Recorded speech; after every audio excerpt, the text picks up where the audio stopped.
Hello friends, welcome to Technique. This is Nirmal here, and in this video we're going to do a detailed review of the new Poco F3 GT.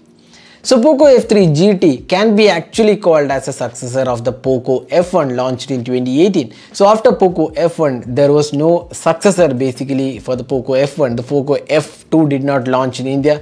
Now we had the Poco F3 GT. It's kind of comparable to the Poco F1 in terms of a successor. This has top of the line hardware. It has the Dimensity 1200 chip. It has really great gaming centric features being offered, 10-bit AMOLED display. Then you get a good camera setup, large capacity battery, 67-watt charging is included. So it has a really the power to make it a good flagship device. But does that hardware turn into real world experience? That's what we're going to talk about in this video. So this is the detailed review of the Poco F3 GT after using it for almost 2 weeks. So before getting into the video, if this is your first time on this channel, do hit that red subscribe button and also hit the bell icon to get notified of all the videos we publish. So let's begin. So first and foremost thing, the design and build quality. Now for every smartphone, what makes it stand out from the crowd is the design. Now here also you can see that Poco has done a pretty good job in terms of design. It's a refreshing design, I would say. Now the device is more of a gaming centric device, and that actually reflects in the design. You can see that the sides have a finishing, the pattern on the back panel, the Poco branding, the camera layout, and also the flash also gives it a feeling that this is the design is something which stands out on this device. Now this is made of a complete metal chassis. Both the front and back panel are made of glass with Gorilla Glass protection. The metal chassis feels pretty strong. This actually adds slightly to the weight. It is slightly over 200 grams, in fact 209 grams, but it doesn't feel too heavy. The weight balance and the overall usability aspect looks quite good.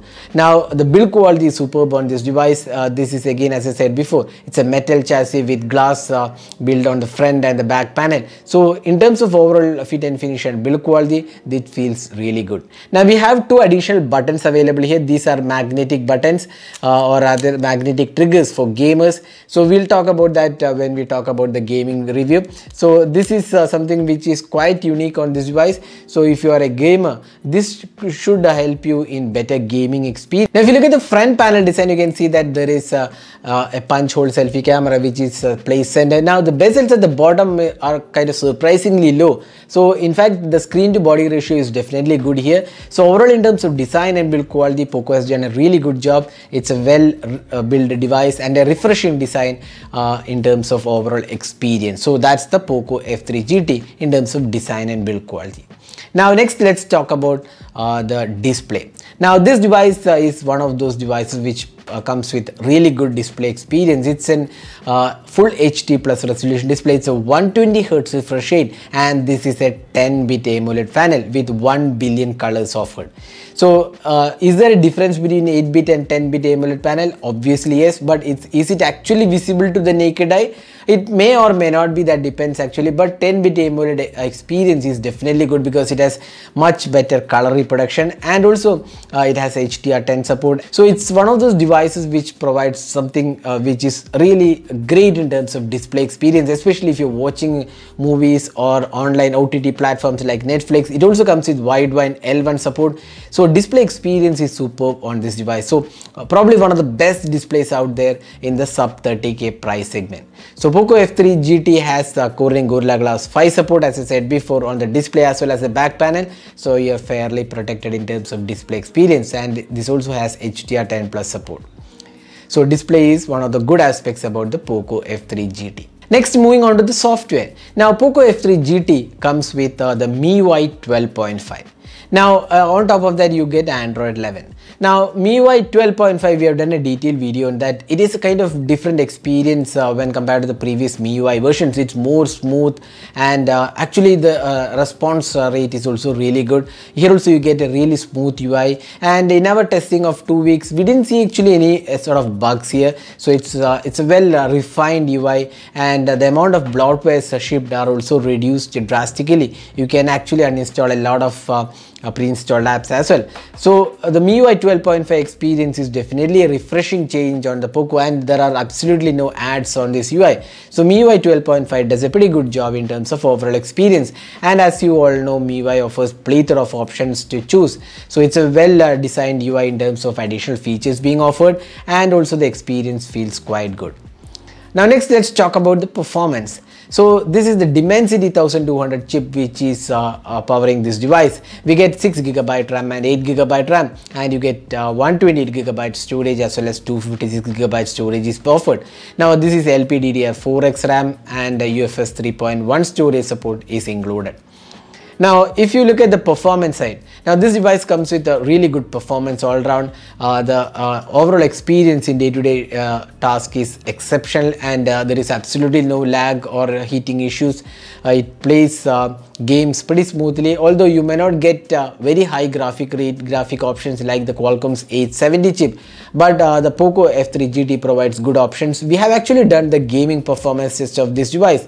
You can actually check out that video to find out how the gaming experience has been. In our testing, we did not see any sort of heating issues. The maximum temperature we got was around 40 to 43 degrees, which is kind of okay. This has additional cooling options included for gamers, and you also get two magnetic triggers available, which adds to the gaming experience. So you can configure these magnetic triggers for games. So you can just swipe here and enable this, and you can manually configure what these triggers should do. So you get additional controls while gaming. So this is quite useful actually. In this price segment, we don't see too many phones offering this option. So for gamers, this is definitely a good option. So that's the gaming performance. Overall, we are really happy with the performance offered on this, and Dimensity 1200 chip offers great performance. Now next is the other aspect. You get a side mounted fingerprint scanner. This is not an in-display fingerprint scanner, but side mounted fingerprint scanner, which performs a pretty good job in terms of speed and overall unlocking speed, and the face unlock also did a quite good job, so we don't have any complaints in that department. Now the device has 4G LTE, dual VoLTE and voice over Wi-Fi support. There is also carrier aggregation support, and there is also 5G support. Now 5G bands are very limited on this device. That's similar to other devices as well.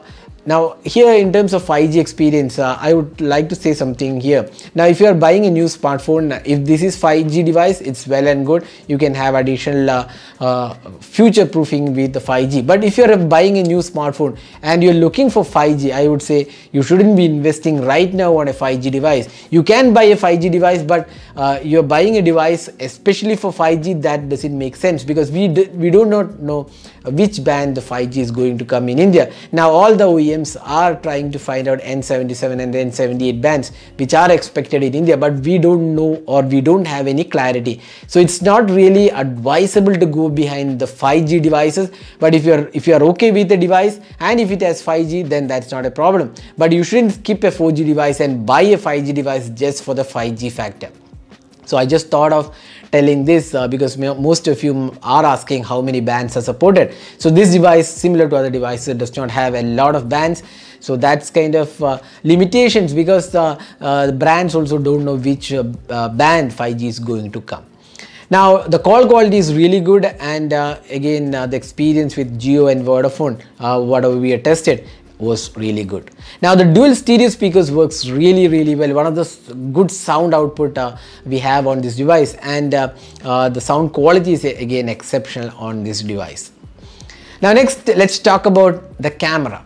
So this is one of the things which many of you might be looking forward on a new smartphone, because this is kind of premium experience from Poco. Now this device comes with a 64 megapixel camera. You get an 8 megapixel ultra wide and a macro sensor, and you get a 16 megapixel selfie camera.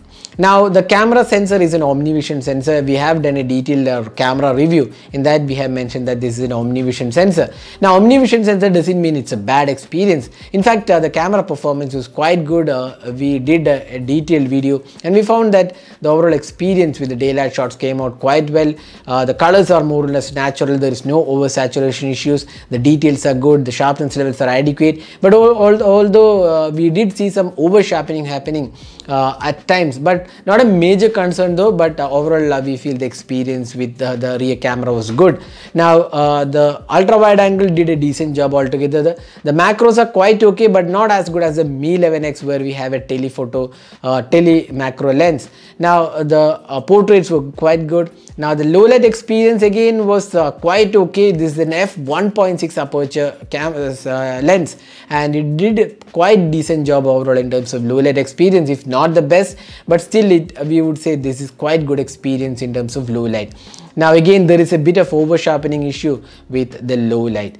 Now the selfie experience, we felt it was kind of mixed experience.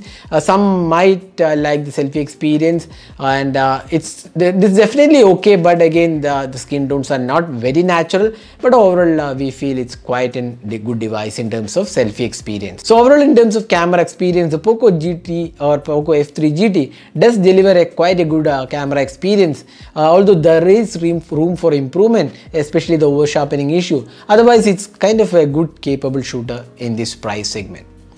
Now finally, the battery life. Now this device comes with a 5000 mAh capacity battery, or rather 5065 mAh capacity battery, and you get a 67 watt charging. The charging is exceptional on this device.